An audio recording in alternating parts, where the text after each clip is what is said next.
turma do quarto ano, boa tarde, tudo bem com vocês? Que bom! Vamos lá, estão prontos?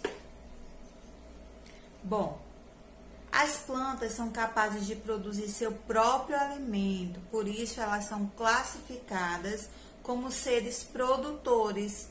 A nutrição das plantas requer a absorção da água e sais minerais do solo e gás carbônico do ar, além da captação da luz do sol por meio da clorofila, uma substância verde que existe nas folhas das plantas.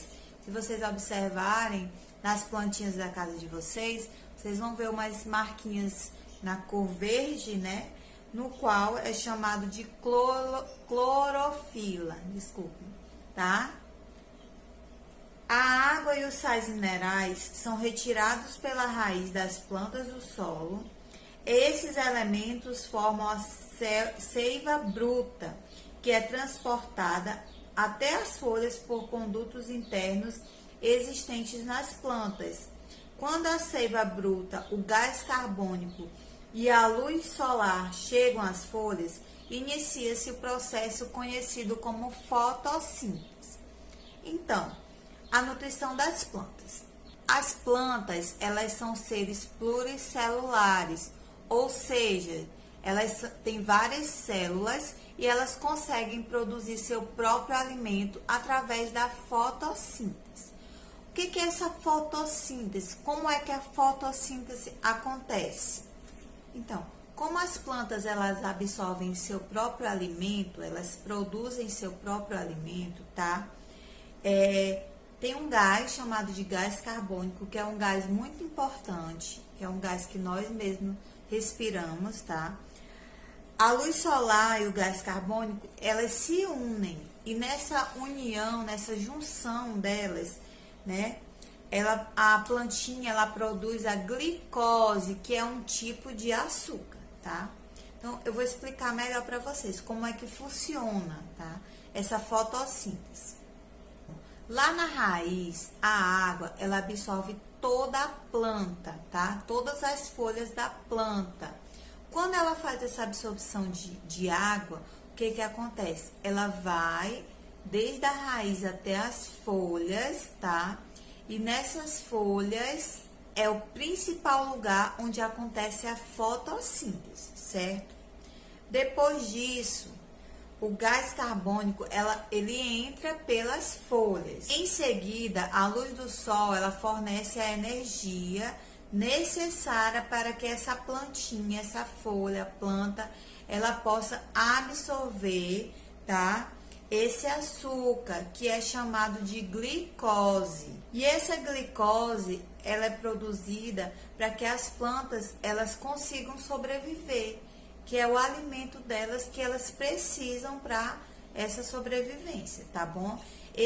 Todo esse processo é chamado de fotossíntese. Eu vou deixar um videozinho para vocês observarem através de imagem como essa fotossíntese acontece, tá?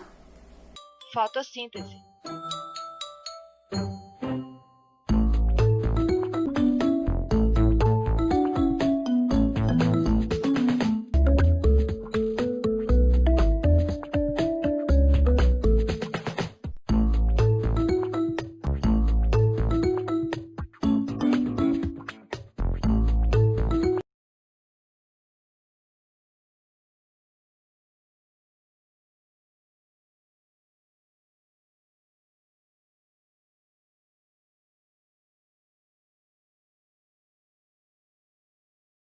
Lá na página 112, existem dois tipos de nutrientes que são necessários para a nutrição, a alimentação das plantas.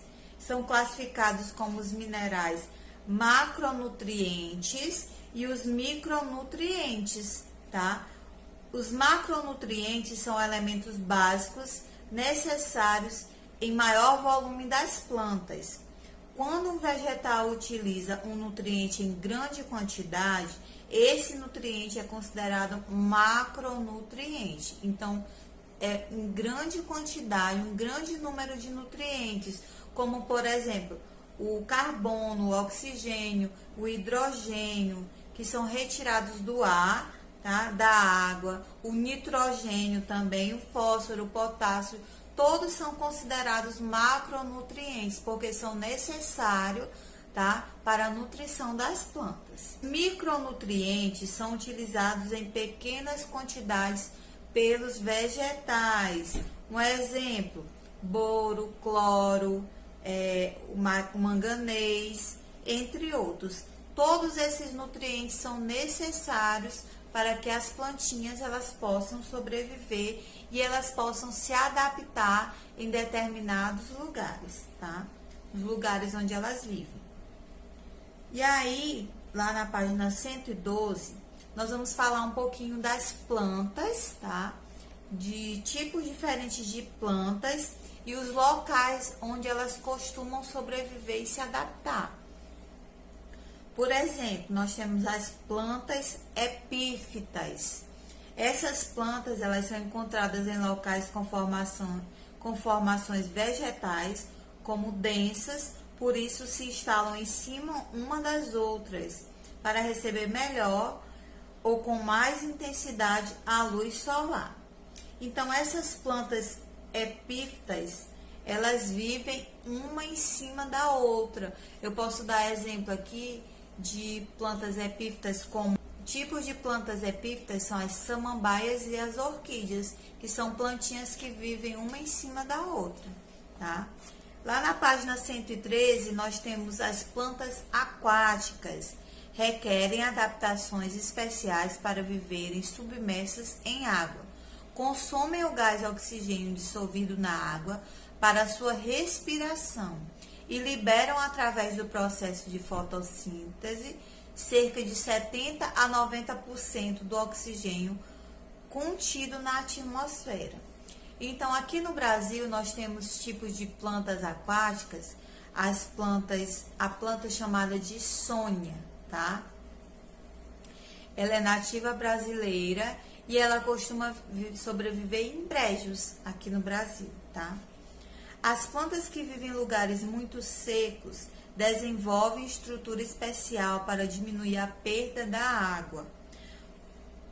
Por isso, as folhas se apresentam em forma de espinhos e caules e armazenam a água. Na imagem do livro de vocês podem observar um cacto.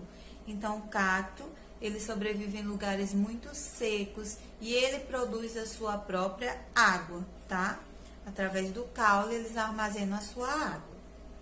As plantas carnívoras ou insetívoras não conseguem retirar do solo todos os sais minerais necessários para o seu desenvolvimento. Por isso, capturam pequenos animais, insetos, aracnídeos e até mesmo répteis, anfíbios e aves para conseguir os nutrientes que precisam. Apenas essas plantas são produtoras e consumidoras ao mesmo tempo. Então, as plantas carnívoras, elas muitas vezes necessitam de outros alimentos diferentes das plantas aquáticas, né, das plantas epífitas, que conseguem sobreviver através da fotossíntese. Já nas plantas carnívoras, não, elas consumem sim, tá? Alimentos, animais, insetos, esses são os tipos de alimento para poder encontrar sais minerais e sobreviver, certo? As plantas parasitas são assim chamadas porque não produzem o seu alimento. Nas plantas parasitas, elas não conseguem produzir o seu alimento, mas elas retiram de outras plantas o que precisam. As plantas das quais elas retiram os alimentos são chamadas de hospedeiras, ou seja, são aquelas plantinhas que se fixam em determinado lugar e precisam de lugares de nutrientes para sobreviver. E as plantas parasitas utilizam essas plantinhas para a retirada do seu próprio alimento, certo? Então, é muito legal essa nutrição das plantas, né? Porque elas conseguem sobreviver em determinados lugares, elas conseguem retirar, elas conseguem fazer o seu próprio alimento. Então, elas são seres produtores, no qual conseguem fazer o seu próprio alimento, certo? A relação das plantas com o meio ambiente e com os outros seres vivos é muito restrita e, em virtude de elas não possuírem os sentidos presentes nos animais. Entretanto, é possível observar que as plantas percebem mudanças na luminosidade do ambiente, identificam o sentido vertical e procuram a água. Algumas espécies são sensíveis a toque, outras conseguem mover suas folhas, tá? Então, a flora, ela é um conjunto de plantinhas, é um conjunto de plantas, né, de árvores, entre outros tipos de plantinhas. E ela é diferente por determinada região, como nós vimos lá na aula passada. De acordo com a sua região, existe o nascimento das plantas, né? E o mais interessante das plantas é que elas estão sempre procurando um lugar melhor para sobreviver.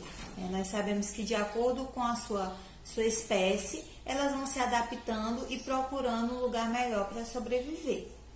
A percepção da luminosidade do ambiente pelas plantas é conhecida como fototropismo, tá?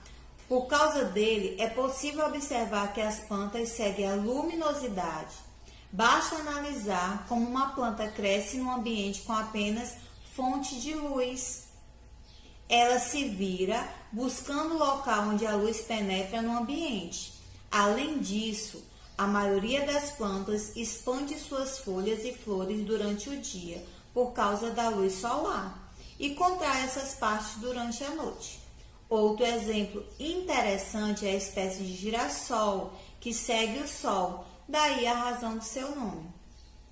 É possível dizer que as plantas identificam o sentido vertical, porque se enterrarmos uma planta com a raiz no sentido horizontal, esta volta a adotar a posição vertical para o crescimento, certo?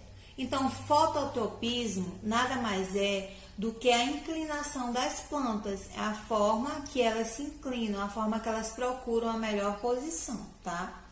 E com esse processo das plantas, o mais interessante é que elas buscam a melhor luminosidade para sobreviver, né? Tá aí o exemplo que nós lemos sobre o girassol. O girassol, ele vai procurar sua posição melhor, é como se ele virasse de acordo com o sol. E aí nós vimos também que as plantinhas é como se elas fossem dormir. Quando elas dormem, né, à noite, elas contraem suas folhas. E durante o dia, elas abrem, como se elas estivessem dormindo e fossem acordar para viver a vida, né? Muito interessante a questão das plantas, bem legal mesmo. E as plantas, vocês viram também na leitura que, de acordo com como nós enterramos ela no solo, ela vai nascer. Por exemplo, se for enterrado a plantinha, a sua raiz, na posição vertical, ela vai crescer, vir para o outro lado, certo? Por quê? Porque ela vai se fixando, procurando a melhor posição para sobreviver, tá bom? Vamos lá na página 117. A planta também consegue procurar água, direcionando sua raiz aos locais onde há mais água. É possível perceber a existência de espécies que são sensíveis a toques, já que ao tocá-las, algumas chegam a se fechar. Há ainda espécies que conseguem mover suas folhas, como a dioneia, tá? É espécie carnívora que captura insetos fechando as folhas de forma semelhante a uma jaula. Embora esses acontecimentos possam ser percebidos, as plantas, se comparadas com os animais, estabelecem relações muito menos diversas entre elas, com o ambiente e com outros seres vivos. Então, nós podemos citar tipos de plantas como o pé de abacate. Ele procura sempre um local onde tenha água no solo para que ele possa sobreviver, porque ele é um tipo de planta onde é necessário muita água, tá?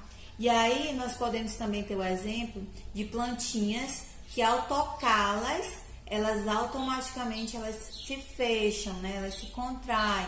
Por quê? Porque a forma é como se fosse uma defesa para elas. A mesma coisa acontece com as plantas carnívoras, né? Como nós vimos lá na aula passada, tipos de plantas carnívoras. Elas se abrem para pegar o seu alimento e se contraem.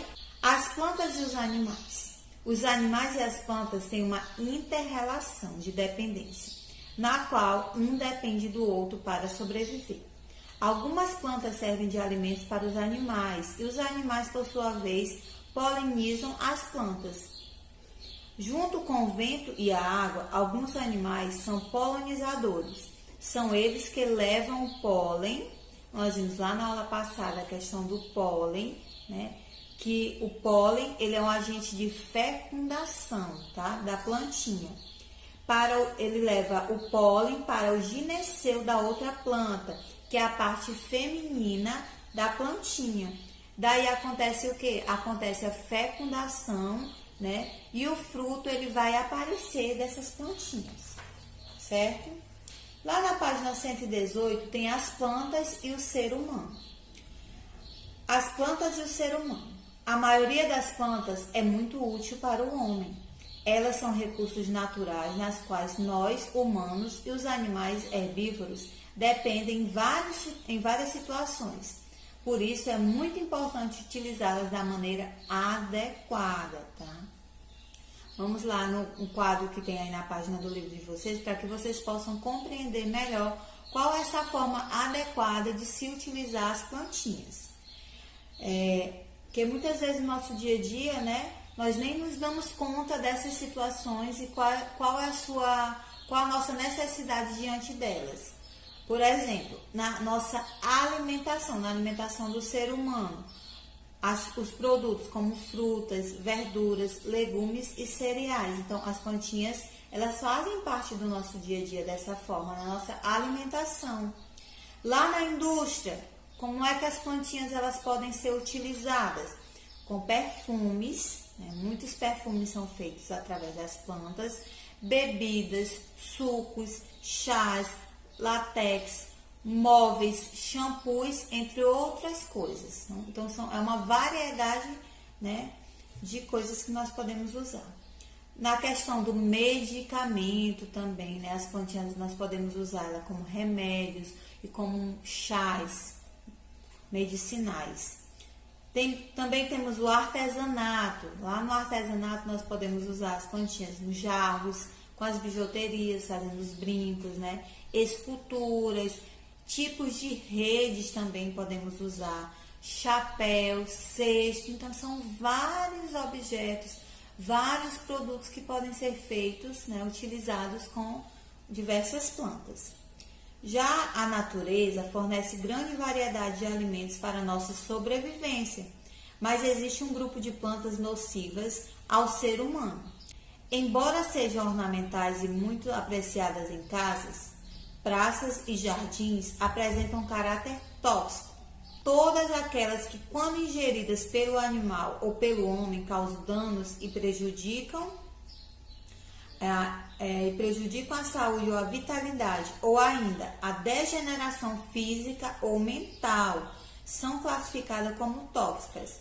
Por isso, não se deve usá-las como remédio se houver desconhecimento da sua natureza química, né? Então, as plantas, elas liberam, tá, uma substância chamada látex. Essa substância, ela é prejudicial à saúde humana, né, podendo causar algum dano ao ser humano.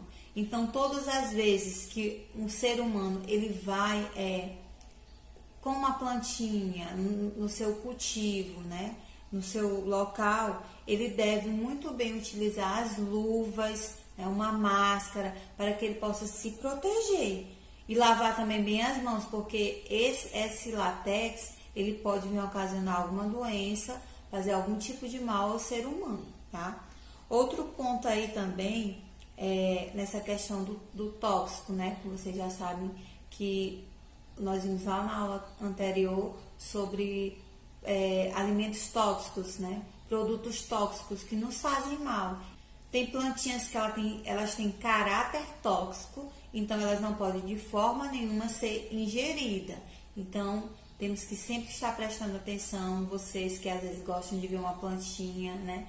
Tá brincando alguma coisa, então deve ter muito cuidado com esse caráter tóxico das plantas, porque muitas vezes nós não conhecemos aquele tipo de planta, tá? Lá na página 119, nós temos uma lista dessas plantas que são tóxicas, que fazem mal à nossa saúde. Vamos lá. Primeira imagem, nós temos aí a plantinha chamada de olho de cabra.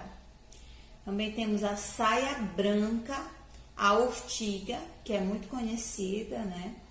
A espirradeira, a comigo ninguém pode, a aveloz, a arnica, que ela parece um girassol, tá?